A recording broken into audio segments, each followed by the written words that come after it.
It's that time for a pronunciation challenge. Today we have 3 words: brewery, withdraw, and lawyer. Let's break them down. Let's start with the word brewery. This word is extra tricky because of the W-R combination, brewery. Now technically this word I believe has 3 syllables, but I say it with 2. Brew-re.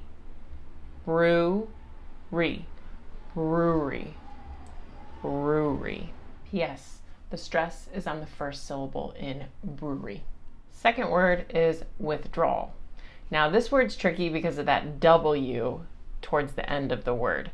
Now technically this word has 3 syllables, but the second and third syllable, we're just going to smash them together and say withdrawal, withdrawal. And just kind of ignore that W. You go into the L, withdrawal, withdrawal. And the stress is on the second syllable. Our last word is lawyer. This word has 2 syllables. We say it with 2 syllables. And it's lawyer. Lawyer.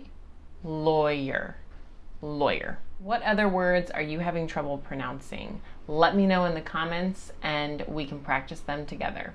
All right, good luck out there.